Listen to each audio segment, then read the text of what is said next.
रुपियाँको चाहिँ 1 लिटरको दुधको कुरा गर्नुहोस् अथवा 7,000 लिटरसम्मको पानीलाई निःशुल्क भन्नुहोस्।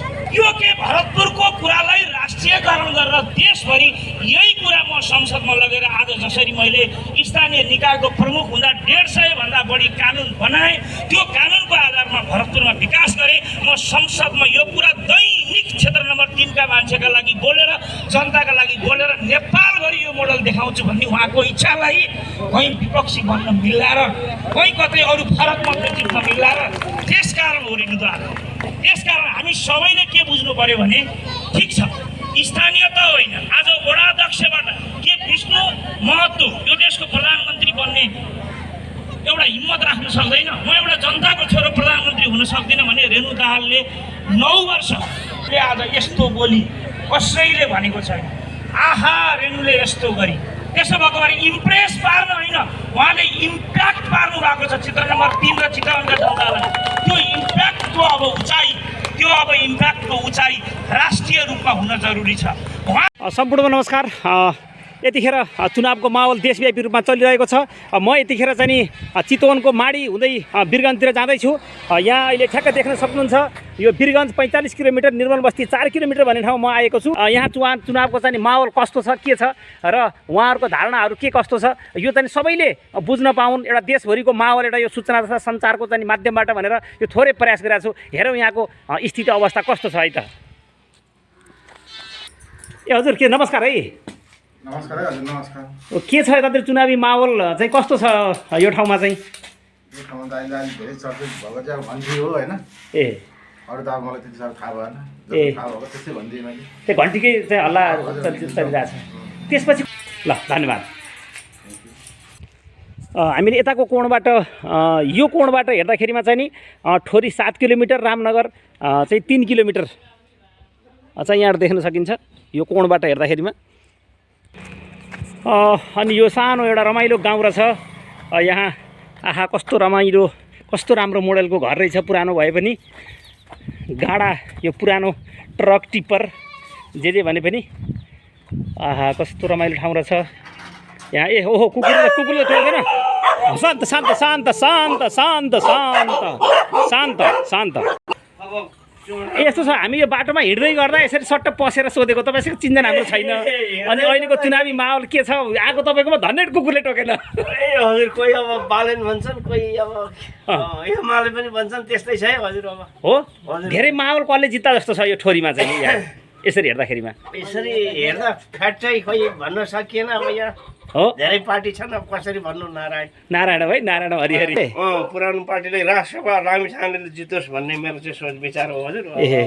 पहिला कसलाई भोट हाल्नु भएको थियो? पहिला त धेरै एमालेलाई हालेको, एमालेको पिएम पनि बनेको, के बनेको, सबै बनेको। पहिला सक्रिय नै हो है? सक्रिय नै एकदम। ए अहिले परिवर्तन? अहिले परिवर्तन एमालेको बाँस कपास खै के हो त, केही त गर्दैन। ओहो, केही गरे अनि ए त्यस्तो छ यहाँ है? अनि यतातिर आउँदै हुनुहुन्छ, के छ? मैले तपाईँलाई के सोध्न सक्छु? अहिले माहौल कस्तो छ चुनावको? होइन अङ्कल, नसोधौँ होला। नसोध्नु यसको विषयमा। धन्यवाद धन्यवाद। बहिनी कोदालोले हान्ने त होइन, म तपाईँलाई सोध्दै थिएँ चुनावको माहौल कस्तो छ ठोरीतिर भनेर। रमाइलो छ है? भोट कसलाई दिने भनेका छन् गाउँतिर? के छ हल्ला अहिले, चहल पहल? भोट अब त्यतिखेर थाहा हुन्छ। हो र? किन डराउनु भयो? त्यस्तो केही होइन, म धेरै टाढाबाट आएको छु। के अरे मन लाग्छ भने भनिदिनुहोस्।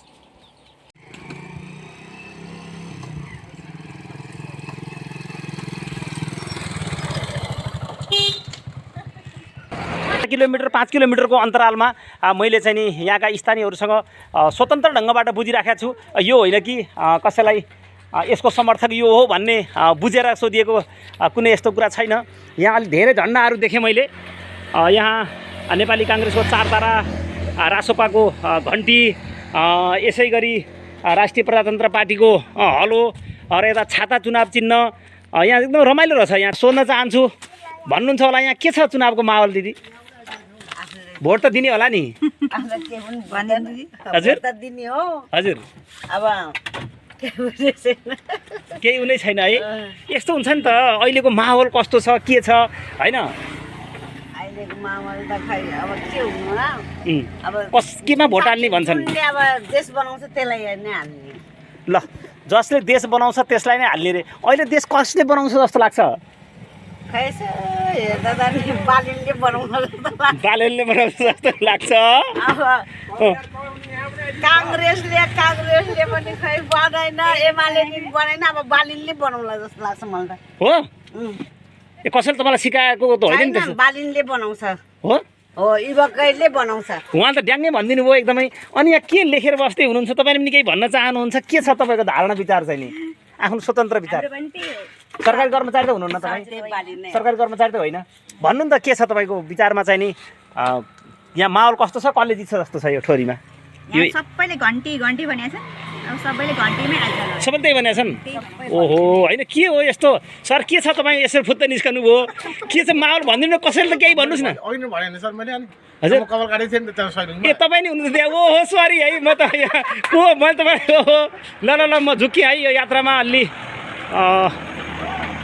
हजुर यहाँ सुनबारी माहौल त हेर्दाखेरि हाम्रो सबैको ठिकै रहेछ सबै राम्रो देखिन्छ होइन हो तर पनि कुनले जित्छ होला यहाँ तपाईँहरूको माहौल अनुसार हुन्छ नि तपाईँहरू त एकदम होइन जोस बुझ्नु भएको छ नि त यहाँको होइन अहिले चाहिँ एमालेलाई भोट हालेर चाहिँ जिताउनुपर्छ होइन जे भए पनि गर्ने पार्टी हो भन्ने छ कि होइन कङ्ग्रेसलाई जिताउनुपर्छ पुरानो पार्टी हो भन्ने छ कि रासोपा नयाँ हो यसलाई जिताउनुपर्छ हुन्छ नि माओवादीले यत्रो परिवर्तन गरेर आएको छ यसलाई चाहिँ अहिले अझै एकपटक चान्स दिनुपर्छ हुन्छ नि त केही न केही के छ यहाँ चाहिँ हामीलाई चाहिँ लाग्दाखेरि अहिले के लाग्छ भने यहाँ माओवादी काङ्ग्रेस एमाले चाहिँ केही हेरेको जस्तो लाग्दैन हजुर अहिले चाहिँ हामी यहाँ चाहिँ घन्टीलाई चाहिँ एउटा साथ दिउँ कि भन्ने जस्तो आशा मात्रै हो। ओहो तपाईँ पनि घन्टी नै भन्नुभयो ल ठिक छ एकदमै तपाईँको धारणा व्यक्त गर्नु भाइले त भन्न चाहनु भएन होइन लगाएर छोपेका भए ल हेर युवा ओहो जेन्जी पार्टीले मुख छोपे के छ दाइ यतातिर चुनावी माहौल केही भन्न सक्नुहुन्छ भन्न चाहनुहुन्छ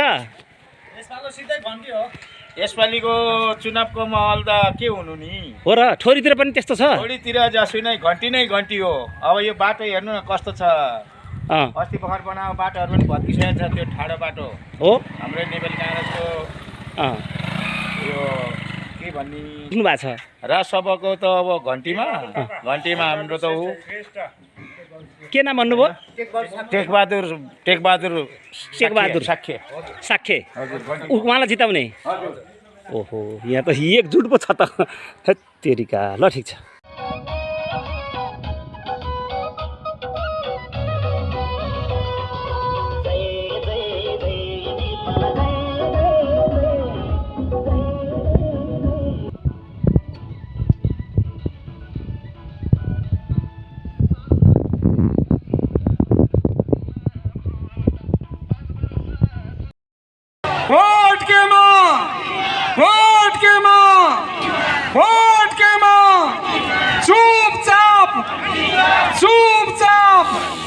राष्ट्रिय स्वतन्त्र पार्टी सम्पूर्णलाई धन्यवाद। माहौल यसरी चलिरहेको छ मैले हरेक पार्टीले गरेका माहौलहरू अन्तर्गत मैले राखिराखेको छु ठाउँमा भएको कुरा पनि जानकारी गराउँछु र हामी टाढी चोकमा बिहान टाढी पार्टी अफिसमा बिहान 8 बजे जम्मा भइसकेछौँ। सबैलाई चुले निम्तो गर्नु पनि चाहन्छु।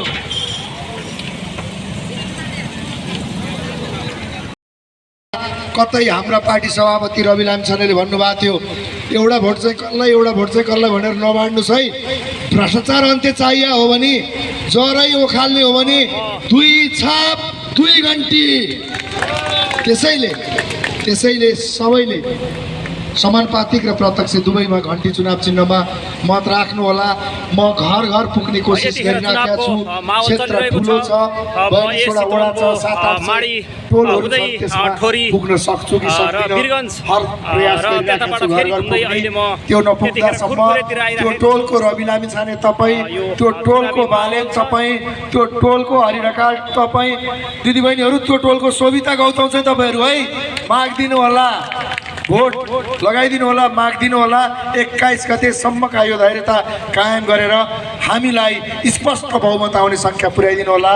जय देश, जय पूर्वी चितवन, जय घन्टी। धन्यवाद सर।